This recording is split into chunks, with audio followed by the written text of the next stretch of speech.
Hello student, मैं Brajesh Saxena BSc part 2 physics की class में आप सभी का हमारे यूट्यूब चैनल पेपर हैकर में स्वागत करता हूं। आज मैं एक नए टॉपिक के साथ जिसका नाम है इलेक्ट्रॉनिक पोलराइजेशन, इसके साथ मैं आपके सामने एक बार फिर उपस्थित हूं।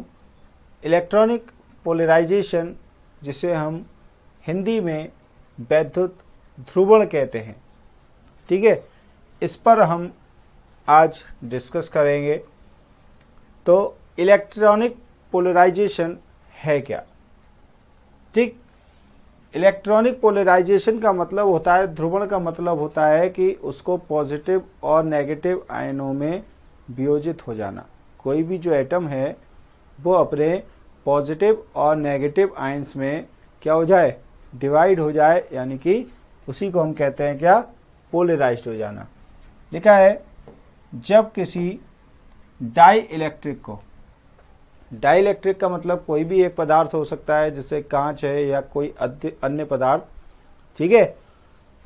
जब हम किसी डाई इलेक्ट्रिक को किसी इलेक्ट्रिक फील्ड में रखते हैं, ठीक, तब मॉलिक्यूल्स को बनाने वाले एटम्स के इलेक्ट्रॉन क्लाउड यानी इलेक्ट्रॉन मेघ। इलेक्ट्रॉन मेघ क्या है, यहाँ पर थोड़ा सा डिस्कस कर लेते हैं। इलेक्ट्रॉन मेघ का मतलब होता है एटम के अंदर एक ऐसा स्थान जहाँ पर इलेक्ट्रॉनों के पाए जाने की पॉसिबिलिटीज़ ज़्यादा होती हैं, ठीक है। किसी भी एटम के अंदर एक ऐसा स्पेस जहाँ पर इलेक्ट्रॉन्स के पाए जाने की पॉसिबिलिटीज़ ज़्यादा होती हैं, वो कहलाता है इलेक्ट्रॉन मेघ या इलेक्ट्रॉन क्लाउड, ठीक है। तो जब किसी डाई इलेक्ट्रिक सब्सटेंस को हम इलेक्ट्रिक फील्ड में रखते हैं, तब मॉलिक्यूल्स को बनाने वाले जो एटम्स हैं उनके इलेक्ट्रॉन क्लाउड नाभिक के सापेक्ष विस्थापित हो जाते हैं। जो न्यूक्लियस होता है उसके सापेक्ष क्या हो जाते हैं, विस्थापित हो जाते हैं, यानी अपनी जगह से हट जाते हैं, ठीक। इससे मॉलिक्यूल्स में एक इंड्यूस्ड डाइपोल मोमेंट उत्पन्न हो जाता है। जब वो अपनी जगह से हट जाते हैं तब क्या होता है, एक इसमें इंड्यूस्ड डाइपोल मोमेंट यानी कि द्विध्रुव आघूर्ण जो होता है वो उत्पन्न हो जाता है। इसी परिघटना को हम क्या कहते हैं, इलेक्ट्रॉनिक पोलराइजेशन। एक बार फिर से समराइज कर लेते हैं। तो क्या बताया गया है इसमें कि जब हम किसी डाई इलेक्ट्रिक सब्सटेंस को किसी इलेक्ट्रिक फील्ड में रखते हैं, तो मॉलिक्यूल्स को बनाने वाला जो एटम है उसमें जो इलेक्ट्रॉन क्लाउड होता है वो नाभिक के सापेक्ष क्या हो जाता है, डिस्प्लेस्ड हो जाता है, यानी कि विस्थापित हो जाता है। इससे मॉलिक्यूल्स में एक डाइपोल मोमेंट क्या हो जाता है, इंड्यूस्ड हो जाता है। इस घटना को हम क्या कहते हैं, इलेक्ट्रॉनिक पोलराइजेशन कहते हैं। इसी में एक और टॉपिक आता है एटम और आयनिक पोलराइजेशन, ठीक है, यानी कि आयनिक ध्रुवण, परमाणुक अथवा आयनिक ध्रुवण। जैसा कि मैंने अभी बताया कि जब एटम जो होता है वो अपने पॉजिटिव और नेगेटिव आयंस में टूट जाता है, ठीक है। तो लिखा है ऐसे मॉलिक्यूल्स जिनमें आयनिक बॉन्ड प्रेजेंट होते हैं, यानी आयनिक बंध होते हैं, इनको एक पॉजिटिव और नेगेटिव आयन से बना माना जा सकता है।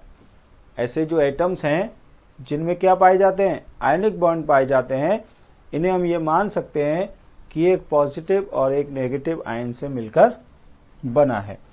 जब ऐसे किसी भी एटम को हम इलेक्ट्रिक फील्ड में रखते हैं, ठीक है, जब ऐसे किसी भी एटम को हम इलेक्ट्रिक फील्ड में रखते हैं तो क्या होता है, वो एटम जो है वो अपने आयंस में टूट जाता है, ठीक है।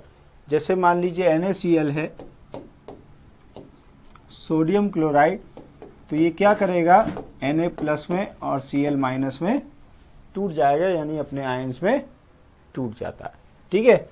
इस कारण मॉलिक्यूल में एक एक्सिस डाइपोल मोमेंट उत्पन्न हो जाता है, ठीक है। तो इस वजह से क्या होता है, इसमें एक डाइपोल मोमेंट उत्पन्न हो जाता है। इस फिनोमिना को हम क्या कहते हैं, एटॉमिक पोलराइजेशन कहते हैं, ठीक है।